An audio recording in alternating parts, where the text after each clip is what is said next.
Hello बच्चों, कैसे हो आप लोग। मैं आज आपकी Sanskrit ma'am Renu ma'am acknowledge series by Amit प्रकाशन मुक्तामणि संस्कृत पाठमाला भाग 3 षोडशः पाठ रूपाणि। आज हम रूपों के बारे में जानेंगे। शब्द रूप क्या होते हैं, धातु रूप क्या होते हैं और ये किस प्रकार होते हैं। तो आइए जानते हैं रूपों के बारे में।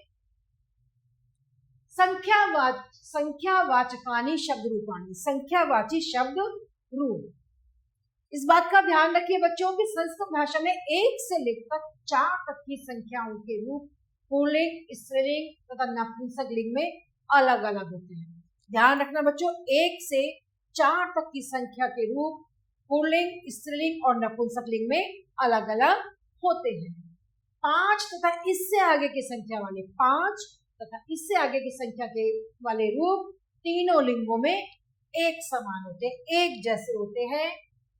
एक शब्द एक वचनांत, द्विशब्द द्विवचनांत तथा इससे आगे से अष्टादश तक के संख्यावाचक शब्द बहुवचनांत होते हैं। 19 से लेकर आगे के 19 से लेकर आगे तक के सभी संख्यावाची शब्द एक वचनांत होते हैं।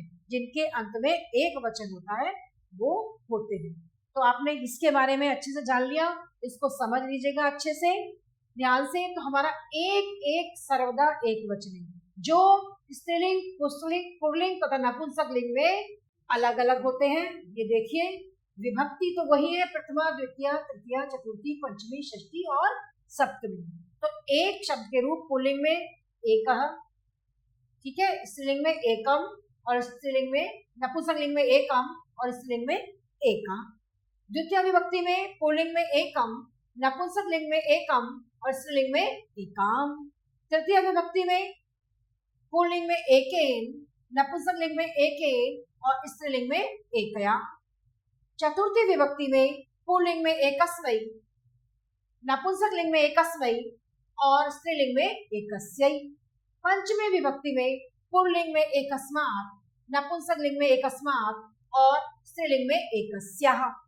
षष्ठी विभक्ति में पुल्लिंग में एकस्य, नपुंसकलिंग में एकस्य और स्त्रीलिंग में एकस्याः। सप्तमी विभक्ति में पुल्लिंग में एकस्मिन्, नपुंसकलिंग में एकस्मिन् और स्त्रीलिंग में एकस्याम्। द्वि सर्वदा द्विवचने, हमेशा दो वचनों में है। विभक्ति वही है, पुल्लिंग है, नपुंसकलिंग है और स्त्रीलिंग है। जैसे द्वि है तो प्रथमा विभक्ति में पुल्लिंग में द्वौ, द्वे, द्वि। द्वितीय विभक्ति में पुल्लिंग में, नपुंसकलिंग में, स्त्रीलिंग में द्वौ, द्वे, द्वे। तृतीय विभक्ति में द्वाभ्याम, द्वाभ्याम, द्वाभ्याम। चतुर्थी विभक्ति में द्वाभ्याम, द्वाभ्याम, द्वाभ्याम। पंचमी विभक्ति में द्वाभ्याम, द्वाभ्याम, द्वाभ्याम। षष्ठी विभक्ति में द्वयो, द्वयो, द्वयो। सप्तमी विभक्ति में द्वयो, द्वयो, द्वयो। इस प्रकार द्वि संख्यावाची रूप हमने जाने। अब तीन के जानेंगे। हमेशा बहुवचन में, सर्वदा बहुवचन में होते हैं। विभक्ति वही है। इसके प्रथमा विभक्ति में त्रय, त्रीणि, तिस्रः, एक वचन में ही आएंगे, बहुवचन में ही आता है। द्वितीय में त्रीन्, त्रीणि, तिस्रः। तृतीय में त्रिभि, त्रिभि, त्रिस्भिः। चतुर्थी में त्रिभ्य, त्रिभ्य, तिस्रभ्य। पंचमी में त्रिभ्य, त्रिभ्य, तिस्रभ्य। षष्ठी में त्रयाणाम, त्रयाणाम, तिस्रणाम। सप्तमी में त्रिषु, त्रिषु, तिस्रषु। इस प्रकार हमने त्रिसंख्यावाची शब्द के बारे में जाना। चतुर, चार, सर्वदा बहुवचन है, हमेशा बहुवचन में। विभक्तियां, सप्तमी विभक्ति पुल्लिंग, नपुंसकलिंग और स्त्रीलिंग। चत्वारः, चत्वारि, चत्स्रः। द्वितीय विभक्ति चतुरः, चत्वारि, चतस्रः। तृतीय विभक्ति चतुर्भि, चतुर्भि, चतुस्रभि। चतुर्थी विभक्ति पंचमी विभक्ति चतुर्भ्य, चतुर्भ्य, चत्स्रभ्य।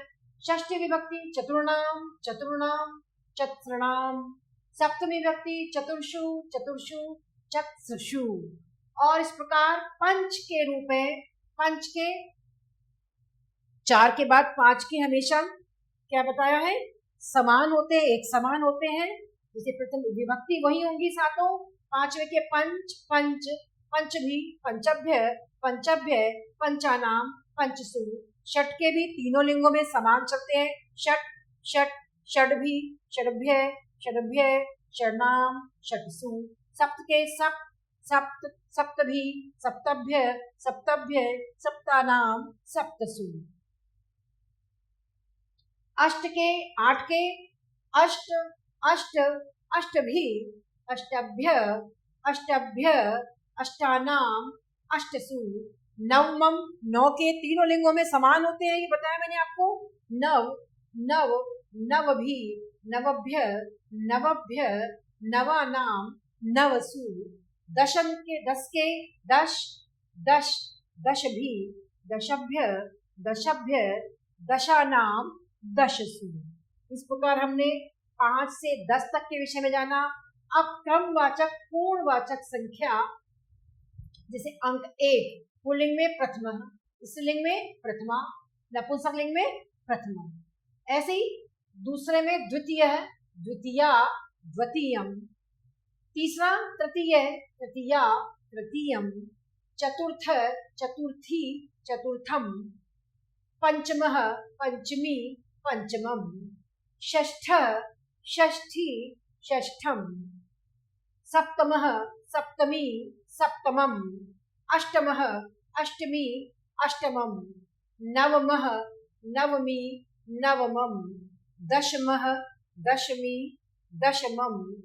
एकादशः, एकादशी, एकादशम। द्वादशः, द्वादशी, द्वादशम। त्रयोदशः, त्रयोदशी, त्रयोदशम। चतुर्दशः, चतुर्दशी, चतुर्दशम। पंचदशः, पंचदशी, पंचदशम। षोडशः, षोडशी, षोडशम। सप्तदशः, सप्तदशी, सप्तदशम। अष्टादशः, अष्टादशी, अष्टादशम। इस प्रकार हमने 1 से 18 तक की जाना। अब बच्चों हमारे धातु रूप है, ये लिख धातु के लट लकार यानी कि वर्तमान काल के रूप है। 3 वचन में होते हैं ये। पुरुष इसके होते हैं प्रथम पुरुष, मध्यम पुरुष और उत्तम पुरुष। तो प्रथम पुरुष, मध्यम पुरुष और उत्तम पुरुष में तीनों वचनों में लट लकार लिख धातु के रूप चलते हैं। लिखति, लिखतः, लिखन्ति। लिखसि, लिखथ, लिखत, लिखामि, लिखावह, लिखामः। लंग लकार में यानी कि भूतकाल में कैसे चलेंगे रूप? तीनों पुरुष में अलिखत, अलिखताम, अलिखन, अलिखः, अलिखतम, अलिखत, अलिखम, अलिखाव, अलिखाम। लट लकार यानी कि भविष्य काल में रूप चलेंगे लेखिष्यति, लेखिष्यतः, लेखिष्यन्ति, लेखिष्यसि, लेखिष्यथ, लेखिष्यत, लेखिष्यामि, लेखिष्यावह, लेखिष्यामः। लोट लकार में यानी कि आज्ञार्थक रूप में कैसे चलेंगे इसके रूप? लिखतु, लिखताम, लिखन्तु, लिख, लिखतम, लिखत, लिखानि, लिखाव, लिखाम। विधिलिंग में यानी कि विध्यवाचक में कैसे चलेंगे रूप? तीनों पुरुष में ऐसे लिखे, लिखेताम, लिखेयु, लिखे, लिखेतम, लिखेत, लिखेयम, लिखेव और लिखेम। तो लिख धातु के हमने 5 लकारों में रूप जाने। ऐसे ही चर धातु के लट लकार के रूप तीनों वचनों में चरति, चरतः, चरन्ति, चरसि, चरथ, चरत, चरामि, चरावह, चरामः। लंग लकार में चर धातु के रूप अचरत, अचरताम, अचरन, अचरह, अचरतम, अचरत, अचरम, अचराव, अचराम। लंग लट लकार में भविष्य काल में चरिष्यति, चरिष्यतः, चरिष्यन्ति, चरिष्यसि, चरिष्यथः, चरिष्यत, चरिष्यामि, चरिष्यावः, चरिष्यामः। लोट लकार में आज्ञार्थक रूप में चर धातु के रूप चरतु, चरताम, चरन्तु, चर, चरतम, चरत, चराणि, चराव, चराम। चर धातु के विधिलिंग लकार में चरेत, चरेताम, चरेयु, चरे, चरेतम, चरे, चरेयम, चरेव, चरे। चर धातु के रूप जाने हमने इस प्रकार। आज हमने संख्यावाची शब्द के रूप को जाना और हमने धातु रूप जाना, लिक धातु और चर धातु के रूप को जाना। इसी तरीके से धातु रूप ऐसे ही चलते हैं और संख्यावाची मैंने आपको आज बताया, आपको अच्छे से समझ में आया होगा बच्चों। इसको ध्यान से पढ़ना, याद करना, समझना, तो आपको समझ में आ जाएगा। और आज हम फिर आपसे फिर मिलेंगे, तब तक के लिए धन्यवाद।